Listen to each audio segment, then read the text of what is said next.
Hello students, how are you? Hope all of you are fine and safe at your home. Students, in previous video we have learned about the Mughal Empire, who were the Mughals, Mughal military campaigns and the Mughal emperors. Now today we will learn about the next topic. The next topic is Mughal traditions of succession. Succession means उत्तराधिकार, कि मुगल जो थी उनकी क्या परंपराएं थी succession की, कि किस तरह से उनको उत्तराधिकार दिया जाएगा.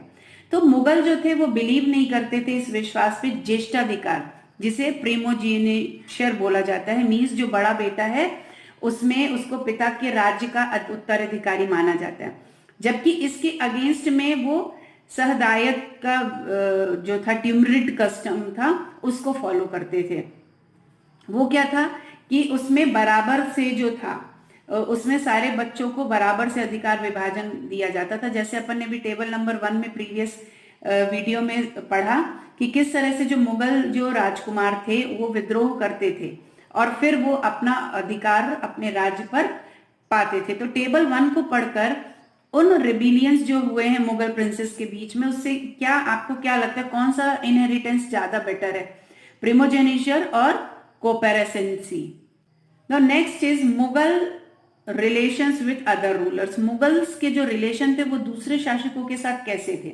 तो टेबल 1 में भी हमने जैसे पढ़ा कि मुगल जो थे वो हम दूसरे शासकों के साथ हमेशा विद्रोह जो थे, उनके कैंपेन्स जो थे वो चलते रहते थे. क्यों? क्योंकि उनकी जो सत्ता को स्वीकार करने से मना कर देता था तो उसके विरुद्ध वो कैंपेन शुरू कर देते थे.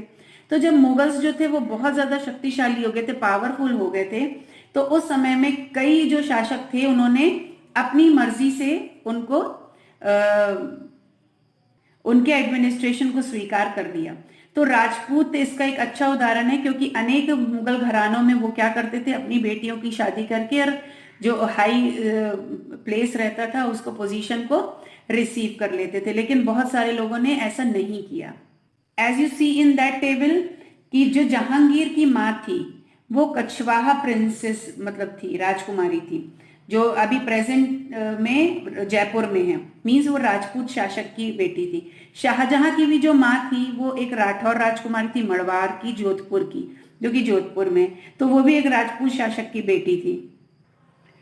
मेवाड़ में जो सिसोदिया राजपूत थे उन्होंने बहुत टाइम तक मुगलों की जो सत्ता थी उसको स्वीकार करने से मना कर दिया था. लेकिन जब वे हारे तो मुगलों ने उनके साथ सम्मानीय व्यवहार किया और जो उनकी वतन जागीर जो थी वो उसके रूप में उनको वापस दे दी. लेकिन पराजित होने के बाद अपमानित न करने की भी सावधानी से बनाए इस संतुलन, ये जो उन्होंने बैलेंस बना के रखा था, उसकी वजह से मुगल जो थे भारत के अनेक शासकों पर और सरदारों पर जो था उन्होंने अपना इन्फ्लुएंस जो था वो बढ़ा लिया था. बहुत सारे किंग्स तो थे जो चीफटेन्स थे, उनके ऊपर उन्होंने अपना इन्फ्लुएंस बढ़ा लिया था. लेकिन इस संतुलन को हमेशा बैलेंस में रखना बहुत डिफिकल्ट था हमेशा. फिर से आप टेबल नंबर 1 पर जाएंगे और देखेंगे कि शिवाजी मुगल सत्ता स्वीकार करने आए तो औरंगजेब ने उनका अपमान किया था. तो इस अपमान का क्या परिणाम हुआ था वो आप जानते हैं. Next is mansabdar and jagirdars. So as the empire expanded to encompass different regions of the Mughals required diverse bodies of people. From a small nucleus of Turkish nobles, they expanded to include Iranis, Indian Muslims, Afghans, Rajputs, Marathas and other groups. So those who joined Mughal service were enrolled as Mansabdar. तो जैसे जैसे जो Mughal umpire था वो expand हो रहा था तो उसमें कई जो क्षेत्र थे उनको मिलाया जा रहा था.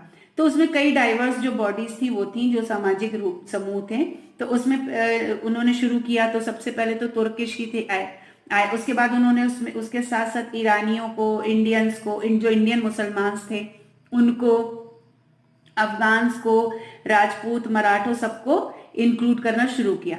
तो जितने लोगों ने उन मुगल सेवाओं को स्वीकार किया था या मुगल जो सर्विस थी उसको ज्वाइन किया था, देवर एनरोल्ड एज मनसबदार. उन्हीं लोग वो लोग मनसबदार कहलाए. मनसबदार जो टर्म है वो ऐसे लोगों के लिए यूज होता था जिनको कोई मनसब यानी जो कोई भी पोजीशन या रैंक दी जाती थी उनके लिए.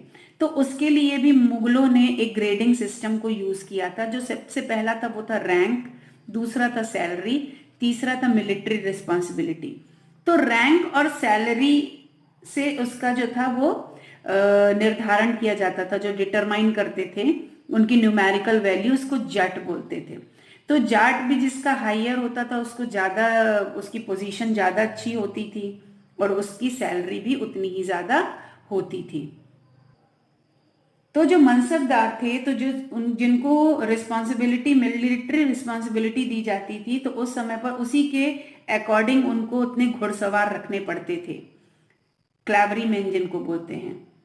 तो मनसबदार जो थे वो अपने सवारों के निरीक्षण के लिए लाते थे।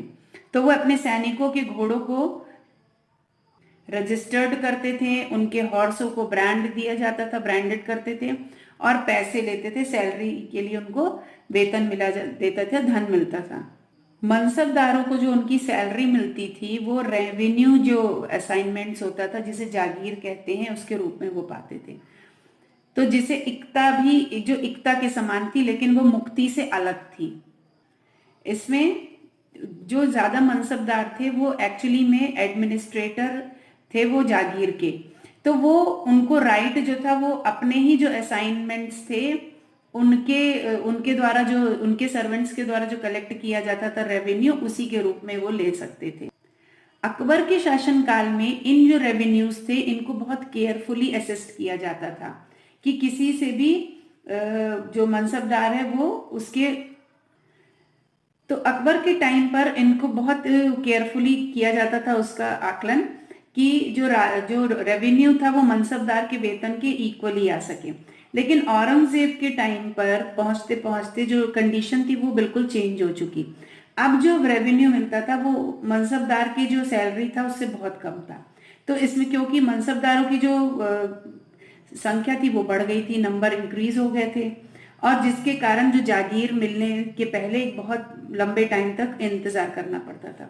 तो ये सभी रीजंस थे कि जागीरों की संख्या में कमी हो गई थी।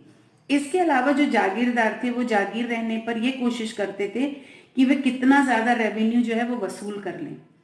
तो अपने शासनकाल में, अपने टाइम में औरंगजेब जो था वो इन सब चीजों पर नियंत्रण करने के लिए अनेबल था, unable to control these developments, जो उसने पहले के टाइम पर कर दिया था उसके कारण। तो इसके कारण क्या हुआ, जो किसान थे वो उनको बहुत ज्यादा, दे सफर्ड ट्रेमेंडसली, उनको बहुत ज्यादा मुसीबतों का सामना करना पड़ा। नेक्स्ट पॉइंट इज जब्त एंड जमींदार। The main source of income available to Mughal rulers was tax on the produce of the peasantry. जो किसानों के जो साधन थे तो उनसे मिलने वाली जो आमदनी थी वो रेवेन्यू हुआ करता था उस समय पर मुगल्स के लिए। तो मेनली जो प्लेसेस थे जो जहां पर किसान जो थे, पीजेंट्स थे, वो जो टैक्स पे करते थे रूरल इलाइटीज के लिए, वो हेडमैन या लोकल चीफटेन हुआ करते थे, तो जो सरदारों को राजस्व देते थे। तो इन सभी में जो मुगल्स थे वो यूज करते थे जो टर्म, उसके लिए वो शब्द था zamindar, to describe all intermediaries whether they are local headman और विलेजेस और पावरफुल चीफ्समैन। तो इस तरह के, चाहे वो गांव के मुखिया हो या फिर कोई शक्तिशाली चीफटेन्स हो, तो उनके लिए शब्द जो था, मुगल एक शब्द देते थे, वो था जमींदार। तो अकबर के जो रेवेन्यू मिनिस्टर थे, मींस जो राजस्व मंत्री जिसको बोलते हैं, वो टोडरमल थे। तो 10 साल तक की टाइम पीरियड में, 1570 से 1518 के पीरियड में उन्होंने पूरा सर्वे किया क्रॉप यील्ड्स का, प्राइसेस का, कितना एरिया है जिसमें कल्टीवेट होता है। तो इसका बहुत केयरफुली सर्वे किया गया था। इसके बाद इन डाटा के बेस पे जो टैक्स था वो फिक्स किया जाता था कि कितना जो है रेवेन्यू दिया जाएगा। तो हर एक डिवीजन में, तो हर एक जो रेवेन्यू था उसको, प्रोविजंस को, उसको रेवेन्यू सर्कल्स में डिवाइड कर दिया गया था, और हर के अलग अलग जो राजस्व के जो मंडल थे उनको बांटा गया था। हर फसल के लिए राजस्व जो रेवेन्यू जो टैक्स था उसकी अलग अलग सूची बनाई जाती थी। तो ये जो पूरा एडमिनिस्ट्रेशन था इसे जब्त नाम दिया गया, जब्त। तो इस व्यवस्था को उन स्थानों पर मोस्टली शुरू किया गया जहां पर मुगल जो प्रशासनिक ऑफिसर्स थे वो जो भूमि का निरीक्षण कर सकते थे और बहुत ही केयरफुली उनका हिसाब रख सकते थे। तो ऐसे निरीक्षण में गुजरात और बंगाल जैसे प्रांतों में ये सब नहीं हो पाया था। कुछ एरियाज में जो जमींदार थे वो बहुत ज्यादा पावरफुल थे, तो उन्होंने मुगल्स के जो एक्सप्लॉइटेशन था उसको उन्होंने विद्रोह कर दिया, रिबिलियन उनका शुरू हो गया था। और कभी कभी एक ही जो कास्ट के होते थे, पीजेंट्स जो होते थे, जमींदार होते थे, वो उसके खिलाफ, उस मुगल सत्ता के खिलाफ विद्रोह कर देते थे। तो 17th सेंचुरी के लास्ट तक में जो किसान का विद्रोह थे वो मुगल साम्राज्य को के एम्पायर की स्टेबिलिटी को हिला चुका था।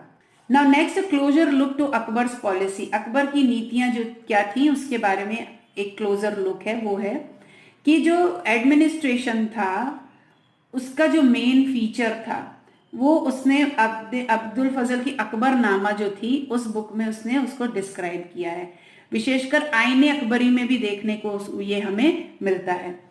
तो अकॉर्डिंग टू अब्दुल फजल के अनुसार उसने एक्सप्लेन किया कि एम्पायर को डिवाइड करते थे जो अलग अलग प्रोविजंस में, उन्हें सूबा कहा जाता था।